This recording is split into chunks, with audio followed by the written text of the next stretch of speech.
Quiero en primer lugar agradecer esta oportunidad de dirigirme a ustedes hablando de la obra de don Rafael Moneo, que fue efectivamente un profesor capital en mi formación.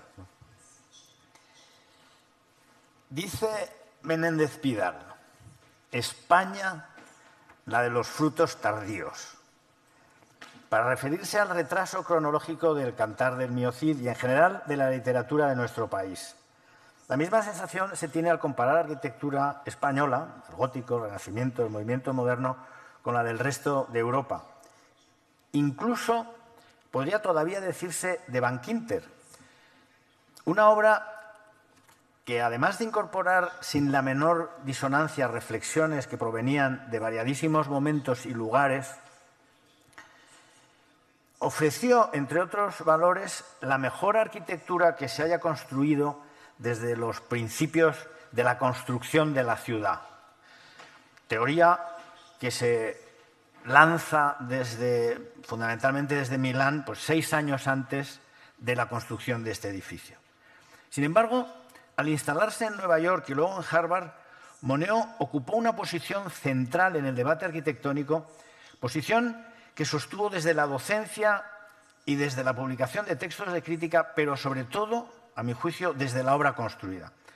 Por aquellos años, en toda la Academia Americana, la conversación era sobre el último escrito de Moneo y en las mesas de los estudiantes de todas las universidades estaban los detalles construidos de la obra de Rafael Moneo. Y no solo en el mundo de la arquitectura.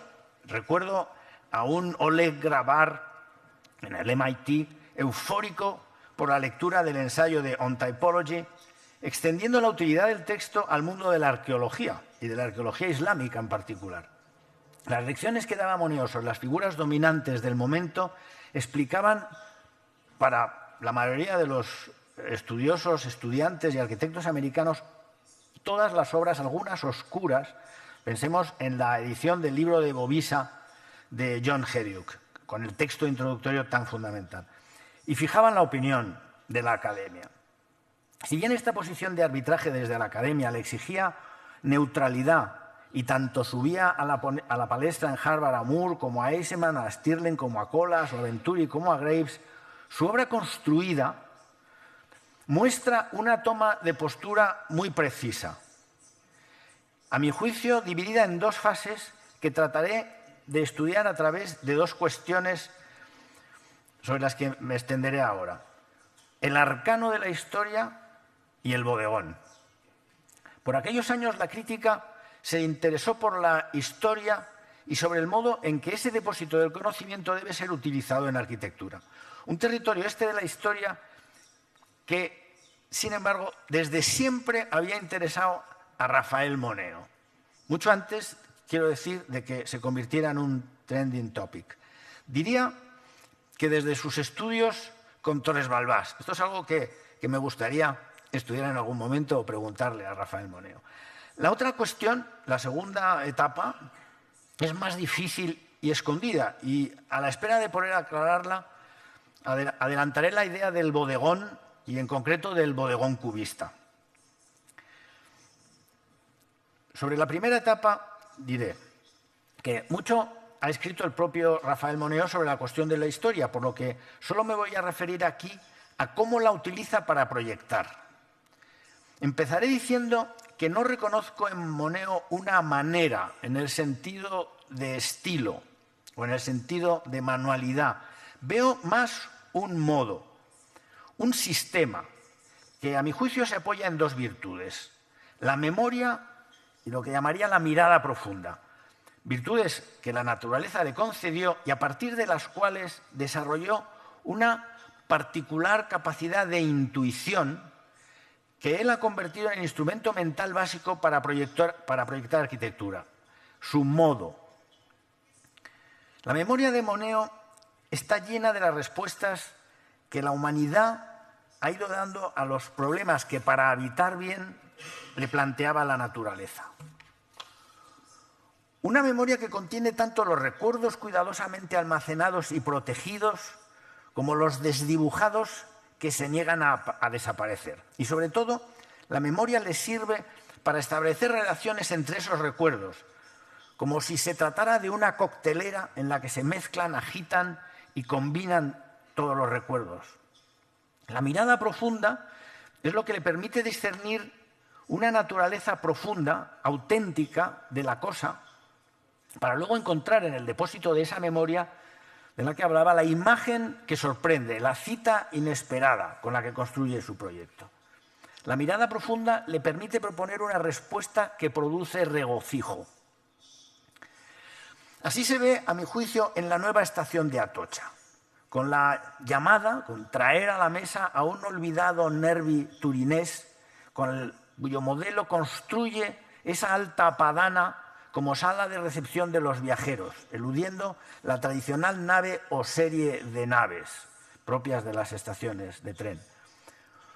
O en la solución del Banco de España de Madrid, donde recorre el camino contrario a Asplund de Gotemburgo y donde lo que puede parecer sorprendente y atrevido, la contestación con una prolongación idéntica del banco original, era en realidad la respuesta directa, la respuesta llana, dadas las reducidas dimensiones de la intervención que no admitían una propuesta de arquitectura autónoma.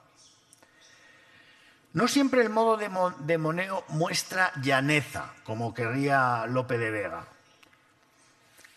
Con frecuencia es, si no obscuro, su modo, a fuer de culterano, como buscaba Góngora, sí difícil, como quería Gracián, arcano. Estoy pensando ahora en la previsión española. Se presenta este proyecto con un dibujo del alzado parcialmente oculto tras la Torre del Oro, representada, dibujada igual que el resto del proyecto, de tal modo que parece formar parte del mismo. Y así es, puesto con este trabajo Moneo entraba directamente en la polémica contemporánea, exigido tal vez por ese sentido del deber que le obliga a intervenir en toda discusión de arquitectura que se presente. Consciente de que su edificio se colocaba en la posición que ocupó la muralla de la ciudad, ante la cual se alzaba la Torre Albarrana como una defensa exenta, pensó que su edificio debería asumir esa relación desde su actualidad. Así podría decirse que lo que en realidad proyectó más que el edificio en sí fue el espacio, tanto el espacio físico como el espacio histórico que queda entre la torre y la sede de la compañía de seguros. Detalles como el bastión con el que resuelve el quiebro de la fachada o toda la horizontalidad de la misma, de la fachada, así lo explican. No sorprende que sea una ciudad de la tradición barroca de Sevilla donde el arquitecto ensaye solución tan culterana. Anterior en 2 años al trabajo de Sevilla fue el proyecto para el Museo Nacional de Arte Romano de Mérida. Aquí la relación con la historia está menos mediada por la actualidad polémica, a mi juicio. Es muy personal. El libro azul, el catálogo de esta exposición, recoge 3 dibujos soberbios. Un croquis a mano alzada en el que se estudia la relación funcional del museo con las ruinas a través de un pasaje subterráneo, una planta de arranque de muros y pilares sobre los restos arqueológicos que establece la relación física y una axonometría constructiva, eso que llamaba Stirling vista de gusano, aprendida de Soissy. Un tipo de dibujo caro al autor con el que plantea no solamente la condición constructiva del edificio, que es la misión principal de estos dibujos a lo Soissy, sino la relación de su edificio con la historia, como depósito, y con doble sentido, el programático, al ser un museo, y el conceptual. El éxito de este proyecto, que a todos gusta, es decir, es llano, a pesar de su carga cultural, reside en la comprensión que el público, turistas, tienen de inmediato de la representación de Roma con la que el arquitecto respondió al encargo.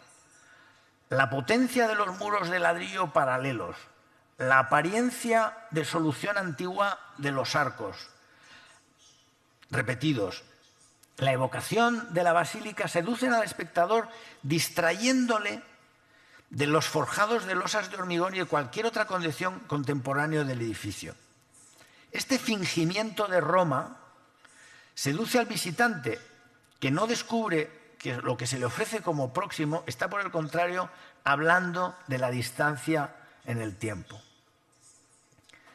Son también muy expresivos para entender la relación que Rafael Moneo establece con la historia y su mediadora, la memoria, la larga serie de reflexiones que sobre pedazos de ciudad realizó mediante sus proyectos durante estos años. Una larga tradición, porque ya antes de esta época, con Ferran y Mangada ya se había interesado por el tema, por este tipo de cuestiones. Pero ya también en el Actur Lacua, hecho con Manuel Solá Morales, y también en el plan de Aranjuez, también con Solá Morales, desde estos inicios, en esta etapa, hasta el concurso para el campo de Marte en la Giudecca de Venecia, entre ambos, la propuesta teórica del seminario sobre el Canareggio en Venecia, el plan de ordenación de viviendas en Rua Vieja de Zaragoza y el concurso para el proyecto Bicocca en Milán. O sea, muchas reflexiones. Los dos primeros trabajos son ya muy significativos.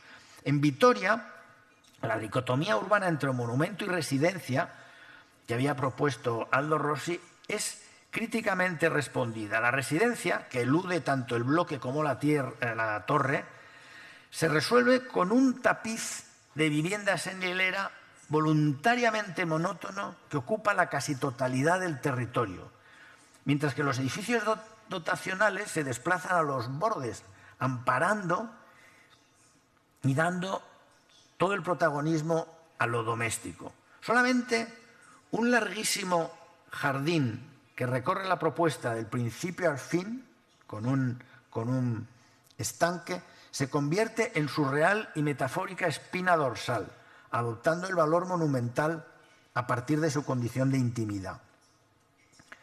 La ocasión de Canareggio, un seminario de trabajo, daba pie a un planteamiento más teórico. El tapiz, es un cuadrado con dos flecos que lo centran. Y la trama, y esto en Venecia es llaneza, la trama es de agua. La perspectiva, dibujada con grafito duro, insiste en lo llano, mostrando unos tramos de calles estrechas que acaban en canales de agua mansa que cruzan breves puentes y se reflejan. Se escuchan ecos de pasos y de conversaciones sobre el tipo. En este proyecto hay también un dibujo de una ventana extraordinaria. Habría que hablar también de la ventana. En Bicocca, la reflexión es sobre un pedazo de ciudad más extenso, como en Aranjuez, y con gesto inesperado, Moneo pone sobre el tablero los Précis de leçons d'architecture de Durand. Se propone un giro crítico sobre la relación monumento-residencia. La ciudad ha de ser variada y manifestar el transcurso del tiempo y de las ocasiones. Por ello, grupos de viviendas de semejante estructura se separan y distribuyen a lo largo de la trama, alternándose con piezas más monumentales. Parece lejana la reflexión teórica de Canareggio. Y ahora voy a lo de intuición. El diccionario dice de intuición: percepción íntima e instantánea de una idea o de una verdad. Creo que la intuición proviene de la memoria y de la mirada profunda, porque entiendo que esa percepción instantánea la alcanza una persona, la intuición, cuando se encuentra frente a una situación que, aunque le parezca nueva, es de un modo imposible de advertir, semejante a otras experimentadas con anterioridad, tal vez olvidadas o desdibujadas, por lo que de una manera inmediata y sin mediar la razón, la entiende. La intuición no es un movimiento simpático, sino un fruto de la memoria, es hija de la experiencia. Creo que se puede reconocer en la obra de Moneo la presencia de la intuición y de un modo creciente con el paso del tiempo, más por ejemplo, en el Laboratorio de Ciencia e Ingeniería de Harvard que en Bankinter, por explicarme con dos obras que se pueden relacionar. Y ahora hablaré de la segunda cuestión, del bodegón cubista. En algunas ocasiones recuerdo las críticas agresivas y superficiales a propósito de la ampliación del Museo del Prado o en la ocasión del Cursal. Se ha querido criticar la arquitectura de Moneo tildándola de cubista.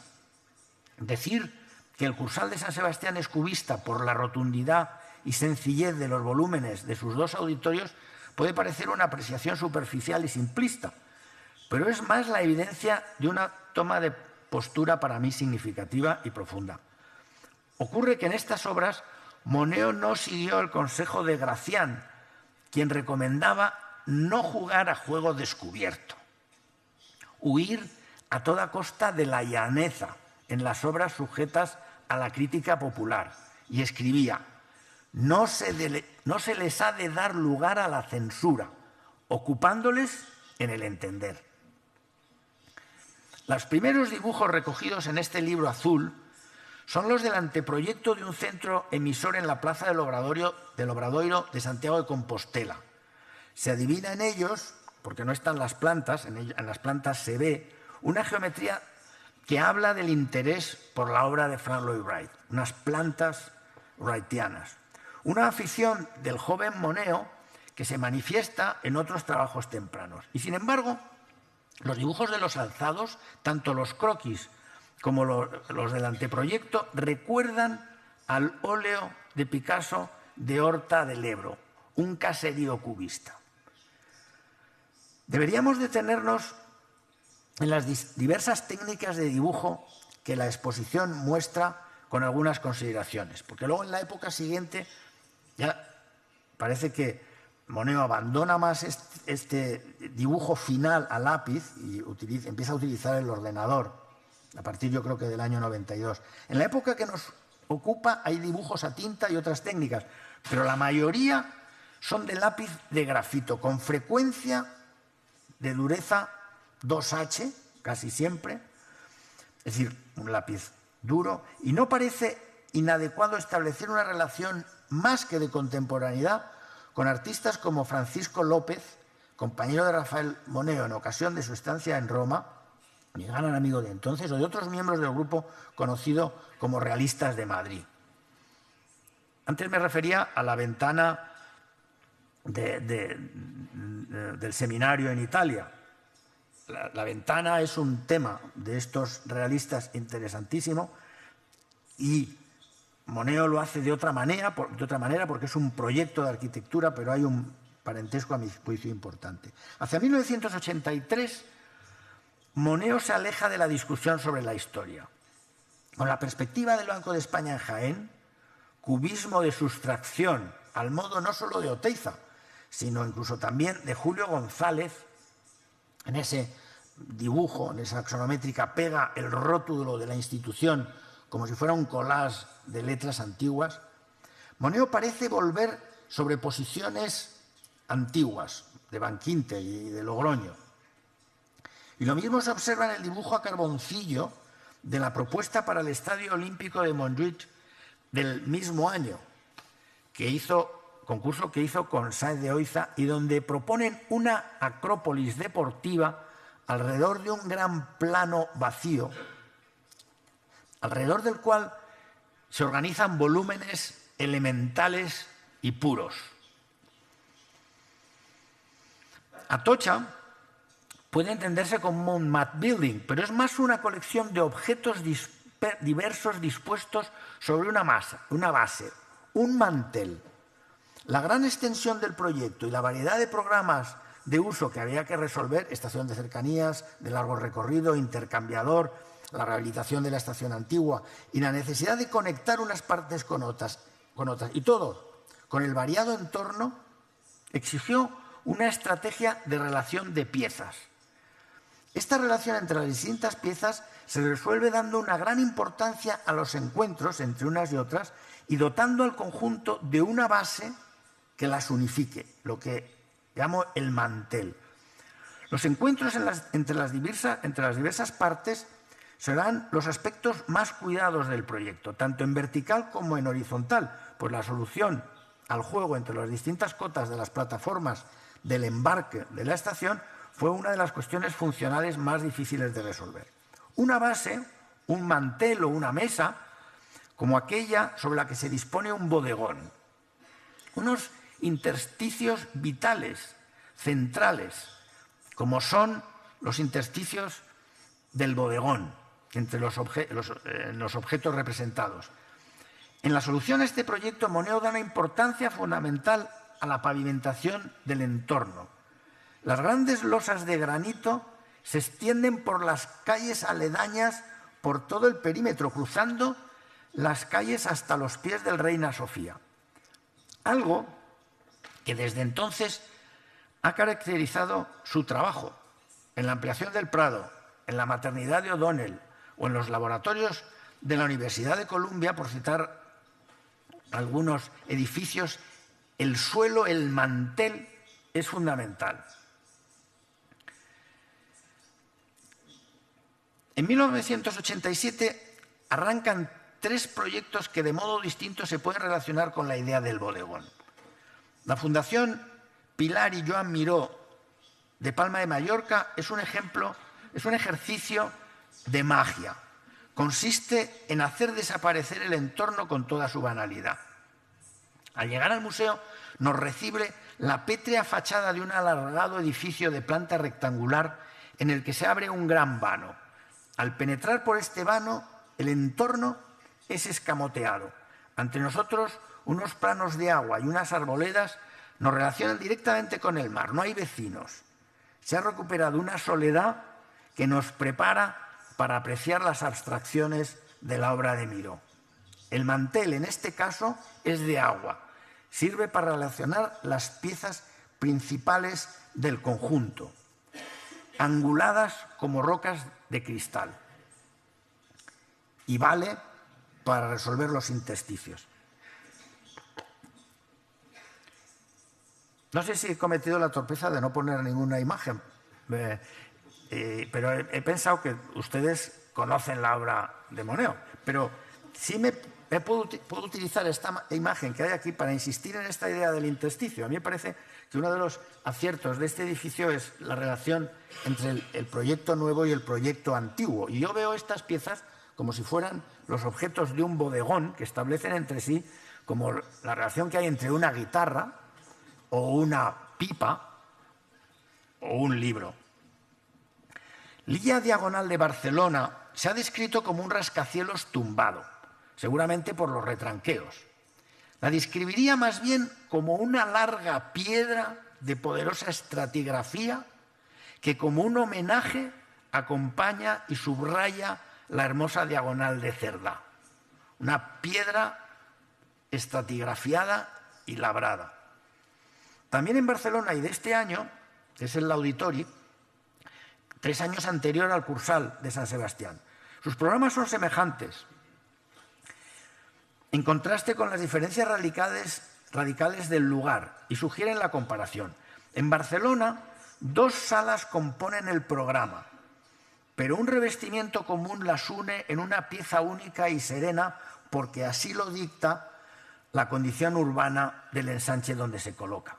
En San Sebastián, ante el mar, también son 2 las salas, pero aunque se ofrecen bajo volumetrías de paralelepípedos rotundos, la inclinación de sus fachadas y su mutua proximidad les otorga tremendo dramatismo.